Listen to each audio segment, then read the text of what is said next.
Amen.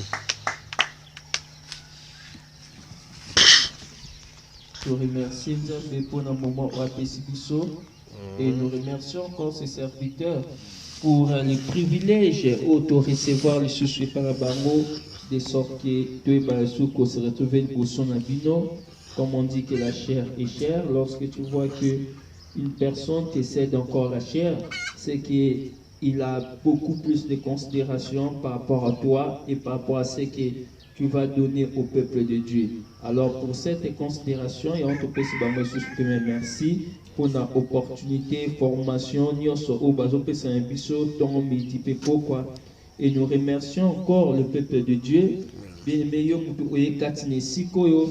Vraiment, Nzambe abakse susu ebele pour participer sur la culte alelo pe tu ebiete un culte oyo ekozaka culte pour na bomoinayo, mais ça sera tout un remède qui viendra encore enlever toute forme de maladie oyo qui kotum sa bomoinayo ekoza une solution bien aimé oyo ko résoudre encore ba difficulté toute forme de problème oyo bien meilleur ozaki nango. Bien, mais ekozala un processus de délivrance par laquelle yo s'introduire nakati pour que l'Éternel bien-aimé a transformé, a changé, et a ramené bisiko yozali kokana. Bien, mais ekozala un moment privilégié que toi tu es venu recevoir le pouvoir pour détruire tous les tueurs de ta destinée. Yamwana bien-aimé étant un grand champion dans un culte de champions. Okobetela Yesu maboko makasi. On va acclamer encore le nom de Jésus-Christ. Il va encore acclamer le roi des rois. Amen, amen, amen. Nous allons poursuivre encore le programme Nabiso. Nous avons un programme Autobandé Nango. Au fait, ça fait déjà, je ne sais pas, mais 10 jours ou 11 jours. Ils ont un programme, moi, il y a plus ou moins 2 semaines. Autobandé Salango. Bien aimé, nous allons matin la montagne de Sion. Nous allons prier tout simplement pour avoir le pouvoir sur, c'est-à-dire avoir le pouvoir contre le tueur des destinées dans notre vie. Amen, amen. Bah, oh, nyonso baza ba tueur ya destiné. Bah, oh, tout bien aimé, oh, balingaka destiné na yote. Alors, ceux qui lobby ozaki na makokite ya ko renverser bango, lelo mais bien aimé ngana yo toza ine tina montagne de Sion. Pour récupérer cet pouvoir, c'est-à-dire récupérer Kozama Koki, il y a pour renverser mes bangos. Or, la destinée, c'est ta vie. Amen, amen. La destinée, c'est ta vie. Le Saint-Esprit. Alors, tu peux expliquer, bien, mais les tueurs de ta destinée, ce sont des gens qui détruisent ta vie. Ce sont des gens, bien, mais qui effectuent des changements. Bango bazo zo bomo no ya malamu pe bazo pesa yo bomo na bango ya mabe bomo ya destruction bomo o ekolelisa yo bomo oyo mais bien aimé otika yaka jamais ko bénéficier nango na parcours non sur la terre yango na nde bango bazali ko pesa na yo pe ya malamu bazali kozwa bien aimé étant que le fils de Dieu o ko accepter jamais ko tambola na vie wala o ko accepter jamais ko utiliser yango au quotidien, jamais continue. Alors tu dois t'élever. Mais ceux qui combattent bango, peut-être basé ma casse pour le corps, peut-être basé ma stratégie pour le corps, peut-être basé ma comme belé autant sous osana capacité à renverser bangote. Il y a un autre biais ko combattre notre bangote tika bambiska bazali. Alors va dans la montagne de Sion. Kende Nangombe Sion va récupérer le pouvoir. Va récupérer la force, va prendre la capacité, que les cosonions surtout essengeli, enfin que au kita au renverser bango complètement. Amen, amen. Yangwanande même Moïse pour avant à délivrer le peuple d'Israël, bien aimé Akina dans la montagne d'Oreb. Akina qui m'a embanté le bosso Pharaon parce que Pharaon peut renverser. Akina dans la montagne d'Oreb. Aké kozo makoki. Amen, amen. Makoki a renversé Pharaon. Parce qu'il y a un makoki ou anate. Alors, dans la montagne de Rêve, Nzambe a payé makoki, à rendre capable de renverser, mes bien-aimés, renverser Pharaon. Il y a un surtout. Alors, l'icône montant Nzambe a Moïse, na commission nzambe liboso ya Pharaon. Directement au commun nzambe, soinga nzambe, nazana makoki ya ko détruire, ya ko bebisa, ya ko pesa vie, ya ko pesa nyoso, ndenge yo komi liboso ya Pharaon. Amen, amen. Eza pende biso, photo koma liboso ba sorcier nyoso tu ya famille. Eza de biso photo koma likolo malédiction ya quartier, likolo ya malédiction na habité ya pays, likolo makambo nyoso tu eza ko dominer vino, bien mais faut okoma nzambe likolo na yango. Amen, amen. Yango ezali bien aimé objectif na biso, objectif ya séminaire oyo. Ebele baba la raté, ebele babota raté, ebele ba okuta na ba difficulté, ebele ba question jeza ezali makambo ya kana vie et que ko changer na ngonza ba kobomisa, c'est la volonté de Dieu. Or que c'est tout simplement parce que baza na pouvoir te likolo bato likolo ba tueur a destiné likolo ya bato o ba ko bebisa ba vie na bango. Yango ezali mais terme na biso to développer qui pe metoloba qui était tozali komeka pe ko expliquer chaque point parce que tu es bien été ezamba point mususu peut-être un point na biso ya liboso mutu X a se retrouver à quitter. Mais le deuxième point, peut-être des points où a se retrouver concernant sa vie. Troisième point, les avaient point où on ne pas qu'on se retrouver. Il faut tout mettre un peu pour dévoiler la stratégie dans ce monde des ténèbres. N'engagez à ça là pour être détruit bon mon abisso. Peut-être bien aimé, il faut maintenant utiliser des armes spirituelles parce que les armes spirituelles d'un chrétien sont les plus puissants sur la terre. Ils sont capables il y a qu'à détruire, il y a qu'à démolir, tueur nyonso est destiné à bon moinayo. Bien mais tout au bas pour essayer bien mais que ça que atteindre but divin à vie dans être au coma au réaliser bon moinoté. Bien mais tu as des armes spirituelles et ces armes sont puissantes, sont efficaces. Elles ont la capacité il y a qu'à renverser l'agression tout. Le plus important, il faut reconnaître oye ba no ba arme ngeza nini pe oye ba betizango ndenge nini. Amen, amen. Oye ba quelles sont ces armes et comment peut-on l'utiliser? Comment tu peux l'utiliser? Bien, mais ils allaient le moment très important. Les armes vraiment très important au biso bananzambe et tant que ba chrétien, il faut mettre à la nango.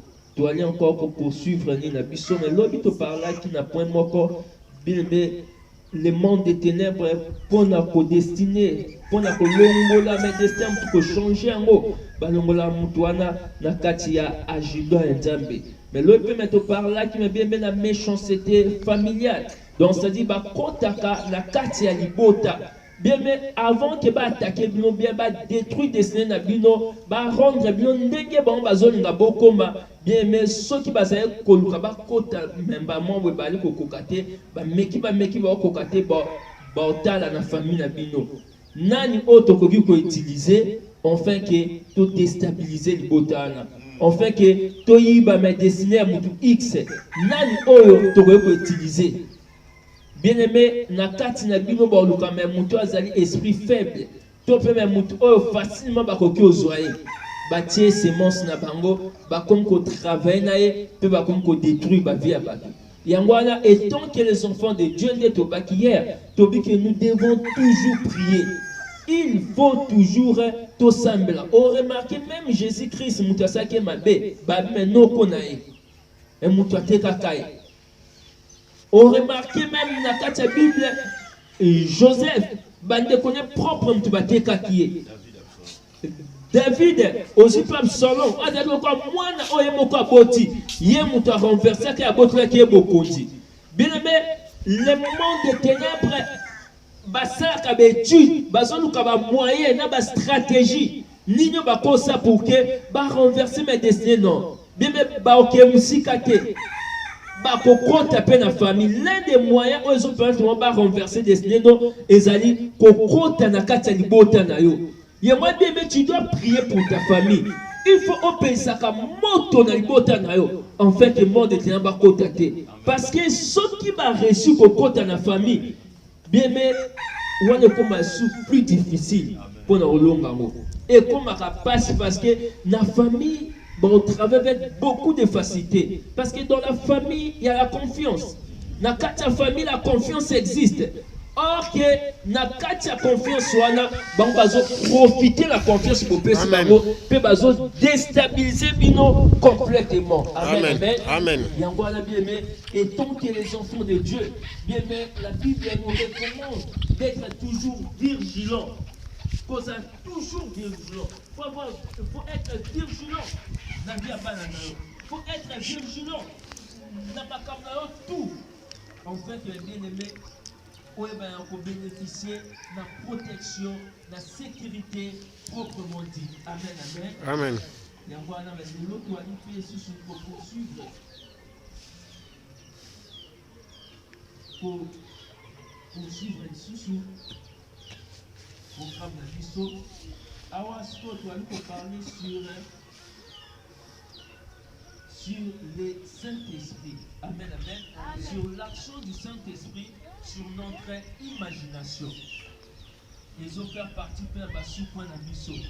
Bien aimé, on remarquait que le monde des ténèbres pour que va déstabiliser bien, va détruire les destins bien, va travailler dans l'esprit.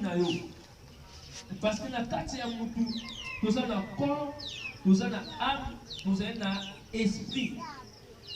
Dès qu'un corps n'a pas partie où est composé de la tête, les troncs et les membres. Tête à ma partie, les trois à ma partie, les mêmes membres pour la partie. Je rappelle l'esprit de l'homme. Je ne parle pas de l'esprit de Dieu, mais je parle d'abord de l'esprit de l'homme.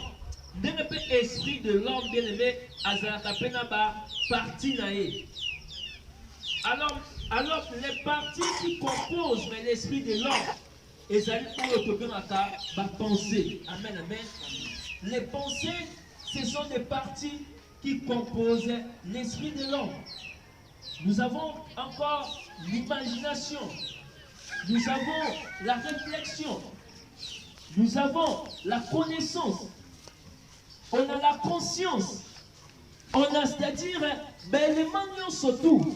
Mais voir même la partie des révélations.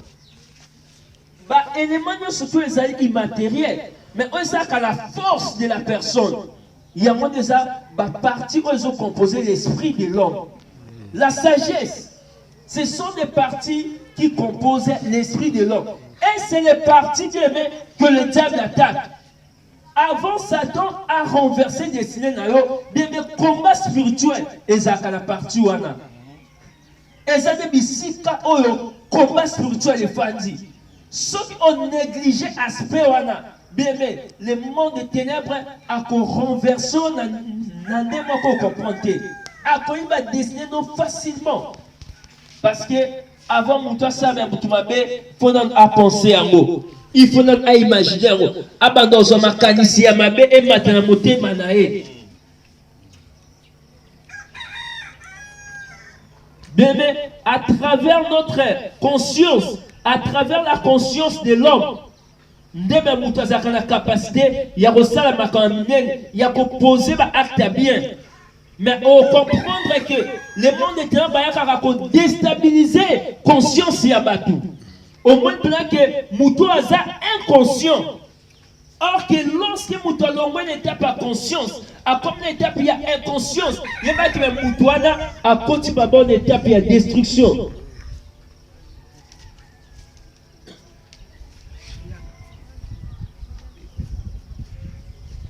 Il va être Moutouana à Kotiba Moko dans la phase il y a destruction à Boboïnaï. Pourquoi? Mais parce que. Passe là-bas, passe derrière là-bas, j'ai filmé. Pourquoi? Mais parce que à Koti dans la phase il y a inconscience. Bien, mais Bapokipe quoi attaquer intelligence nayo. Donc, rendre intelligence non obscure. Donc, c'est-à-dire quoi? On comprend Nzambete, pour comprendre ma Nzambete. Batio na kata liste ya batro babake Dieu n'existe pas. So c'est pelaton melaton langwa, pour te Nzamba zate. Ozomona bien la mission moko, makambo Nzamba sana ba via batu. Mais intelligence mais ça la capacité à comprendre que le diable existe, que le diable est là pour être là pour bien te faire ça ici. En même temps, ça va me dire de me à travers ton intelligence, tu le comprends. Mais tu ne comprends pas qu'il y a aussi un Dieu qui existe. Il y a aussi un Dieu qui peut élever. Que le Dieu Azanzambo Azamakasi pour les Alexandres. De moi, il faut pas prendre l'intelligence sur la moto. Tu dois comprendre que Nzambe Aza fort. Mais parce que c'est la partie de Dieu dans l'homme. Tant que Nzambe a créé